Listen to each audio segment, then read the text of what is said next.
Que ya todos deben de tener mucha hipoglucemia y esas cosas, pero gracias por quedarse, valió la pena, valdrá la pena. Bueno, esto ya lo vieron, ya lo hemos hablado ahorita. Yo voy a intentar presentarles desde distintos focos, intentar ver qué es la multifactorialidad y por qué es tan importante en el adulto mayor, y en algunos casos de los ejemplos que voy a presentar voy a hablar de otro problema multifactorial que es la fragilidad. Es muy... ok. Porque finalmente tanto reconocer la nutrición como un problema multifactorial y saber que este problema multifactorial le pega a una entidad o una condición de los adultos mayores como la fragilidad, que es también con estas características, nos va a ayudar a tener un esquema mental mucho más lógico de lo que estamos hablando. Entonces, no, era así, eso. Ok, entonces, si nosotros pensamos en esto, no. Ok, pensemos de todos modos. Y pensemos cómo es a lo largo de la vida el impacto de la nutrición. Es decir, hasta ahora hemos escuchado qué es lo que pasa con el adulto mayor con la nutrición, específicamente ya cuando son adultos mayores. Sin embargo, la mayor parte de los adultos mayores, si no es que todos, tuvieron una infancia, nacieron, se desarrollaron, tuvieron adolescencia. Es decir, deberíamos intentar ver todo también desde un curso de vida. Tal cual como nos vamos desarrollando durante la vida, vamos a tener ciertos factores de riesgo, otra vez le hice mal, ciertos factores de riesgo, ahí está, que van a llegar a dar en algún momento lugar a comorbilidades, pero también la nutrición va a tener un impacto sobre el desarrollo. Es decir, es probable que si no tenemos una nutrición adecuada no lleguemos al umbral que deberíamos tener para desarrollarnos como seres humanos plenos en la vida. Posteriormente, conforme vamos creciendo, pues estos factores entre la ecuación entre las comorbilidades y el desarrollo que tuvimos, que nos proveó la nutrición, nos va a permitir tener una adultez relativamente bien y de realizar nuestras actividades. Sin embargo, llegará un momento en donde esta misma nutrición, junto con el resto de los factores, pueda llegar a dar lugar o no a una entidad que se llama fragilidad, que sabemos que es una vulnerabilidad a estresores externos, y la nutrición va a seguir jugando un papel muy importante, no solamente para su presentación, sino también para cómo se expresa la fragilidad y después cómo va a dar lugar o no a los eventos adversos. Es decir, ya lo hemos escuchado hoy a lo largo de todo el día, la fragilidad, si algo tiene hoy, son dos intervenciones nada más, que una es la actividad física y otra es la nutrición. Es decir, hay manera de modular la fragilidad a través de algo. Sí, uno de los componentes es la nutrición, y hay que tomar en cuenta que a lo largo de la vida hemos tenido distintas formas de nutrirnos y ha tenido distinto impacto nuestra nutrición en la vida. Entonces, también un poquito como el esquema que ponían hace rato, tenemos que saber que la nutrición está estrechamente relacionada al envejecimiento. Hoy sabemos también, por estos marcadores del envejecimiento que se han dado, que hay una regulación inapropiada en los adultos mayores para el aprovechamiento de nutrientes, que se ha visto que es natural, cierta, entre comillas, en el envejecimiento, y que esto puede llegar a dar lugar a fragilidad y a otros problemas geriátricos.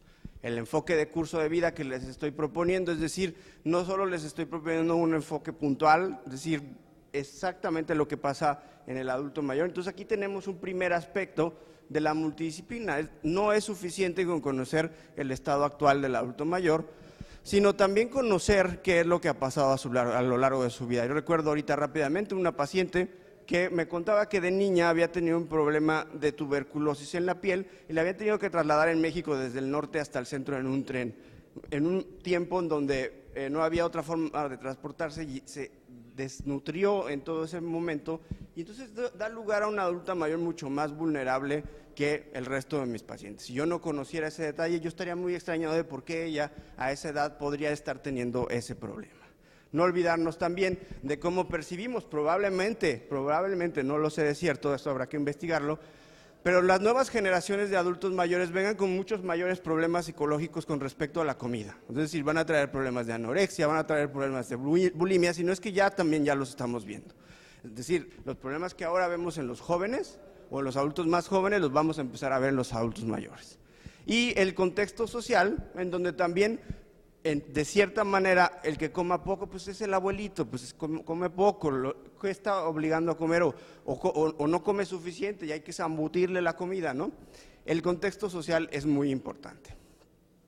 Entonces, lo que yo les decía, el desarrollo va a permitir, en este caso el muscular, pero realmente el desarrollo de cualquiera de las partes de nuestro sistema, que rebasemos un umbral, si tenemos suficiente nutriente para llegar a este umbral y tener una función normal durante la mayor parte de nuestra vida. Esta función llegará a un momento en que empezará a declinar. Algunos dicen que será normalmente, y es normal, que lleguemos a tener una declinación en la función, y si todos viviésemos lo suficiente, por un lado seríamos dementes, si todos viviésemos lo suficiente, por un lado todos seríamos frágiles y todos seríamos discapacitados. Son lo que dicen algunos autores. Entonces, alguien que coadyuva completamente para lograr este objetivo es la nutrición. Y lo que vemos en esta diapositiva, esto lo comentó el profesor Larni en la mañana, es cómo cambia a lo largo de la vida la ingesta de distintos nutrientes. En este caso se sustituyen muchos de las proteínas por carbohidratos y se incrementan las calorías. Es importante también tomar en cuenta que la dieta es bien interesante, porque la dieta, si uno lo piensa, no cambia a menos que haya pasado algo terrible. Es decir, me hospitalizaron, es decir, me cambié de casa y ahora vivo en otro lado, es decir, ahora me casé y entonces quien me cocina espantoso y ya me desnutrí. Ojo, porque la dieta es un proceso dinámico que muchas veces no lo vemos, porque si bien es dinámico, muchas veces es muy lento y cambia muy poquito. Solamente que haya habido una crisis es que empieza a haber unos cambios en la dieta que son muy importantes. Y está estrechamente relacionado siempre a la enfermedad. Mucho ojo con esto. Entonces, ¿qué comemos? Bueno, tú dices que somos lo que comemos, yo lo que necesito comerme es una persona delgada, ¿no? También un chistorete para relajarnos. Otro ámbito que es muy importante es la salud bucal. La salud bucal es por donde empezamos, más allá de la anorexia, más allá de todo lo que hemos hablado biológicamente. Si no tomamos en cuenta los dientes y si no decimos a partir de aquí vamos a tener problemas, nos vamos a olvidar. Ustedes pueden ver, sobre todo en este segundo óvalo, la pérdida de dientes va a llevar a problemas de la masticación, que va a llevar al cambio de selección de alimentos. Es decir, lo que decía yo hace rato, yo voy a cambiar o querer cambiar mi dieta solo si pasa algo que cambie mi vida, si no yo no tendría por qué dejar de seguir comiendo filetes de res.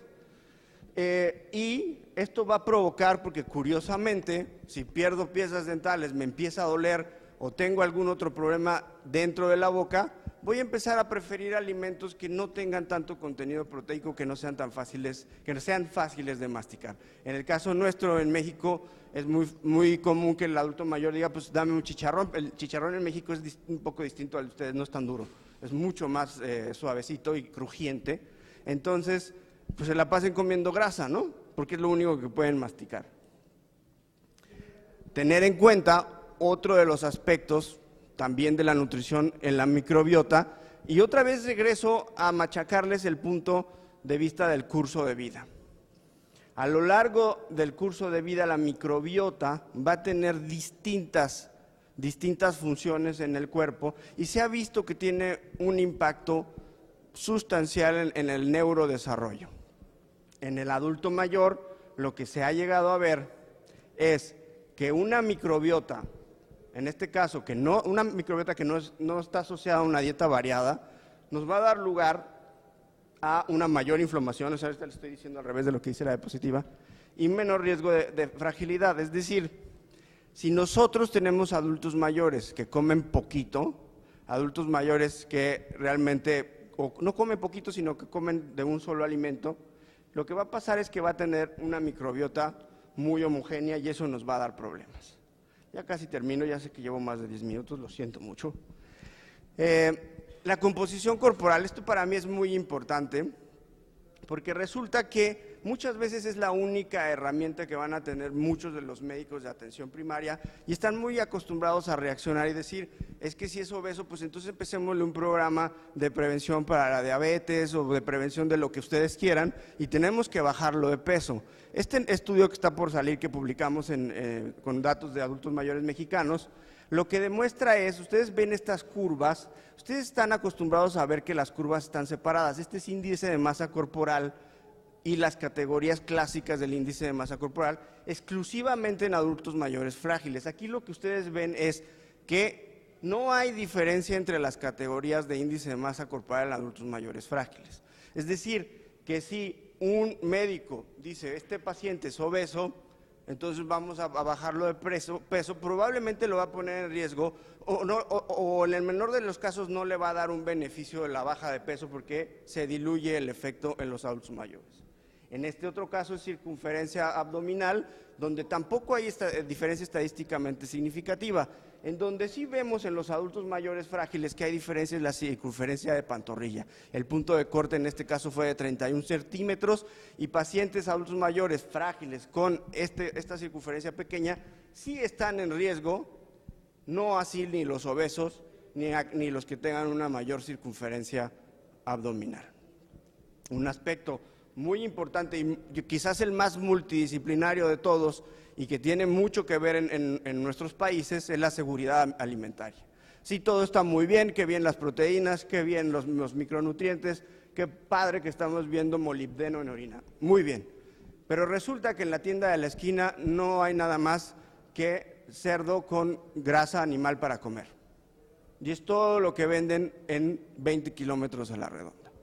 Asegurar que haya alimento variado en todo momento para toda persona también es uno de los metas del milenio que tampoco se cumplió y particularmente en nuestros países lo que está pasando es que nos están invadiendo de productos procesados muy baratos que también los adultos mayores están acostumbrados a comprar. Entonces, en este caso es población mexicana y lo que encontramos es simplemente que una inseguridad alimentaria está más asociada a un estado de fragilidad.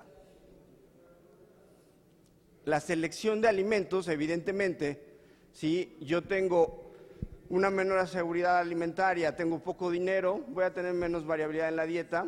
Esto nos va a llevar a lo que ya decíamos, menos variabilidad en la microbiota, mayor inflamación y mayor riesgo de fragilidad. Si la presión social, económica es para que yo cambie aquellos alimentos y ya no los elija por los nutrientes o por los nutritivos que son, sino quizás los elijo porque son baratos, quizás los elijo porque si no elijo hoy, eso ya nunca más lo voy a comer. Es decir, la forma en que escogen los adultos mayores cambia. Eso es también muy importante. ¿Qué podemos hacer? Lo que decía yo hace rato. ¿Podemos evitar la fragilidad? Pues parece que sí pudiéramos tener un área de impacto en la parte nutricional, pero como acaban ustedes de ver, no está tan fácil. Es decir, no nada más es decir, te voy a calcular una super dieta con una super fórmula y te voy a poner los mejores micronutrientes y las mejores proteínas. Te vas a equivocar. Es lo mismo que cuando un geriatra o un médico le dice, tienes que tomar este antihipertensivo, nos vemos la próxima semana, y la próxima semana llega descontrolado de la presión. Pues porque nunca le pregunté si lo podía comprar, nunca le pregunté si tomaba otros 20 medicamentos, etcétera, etcétera. A eso nos referimos con multidisciplina, multifactorialidad. Tenemos que ver al adulto mayor de manera completa. Muchas gracias.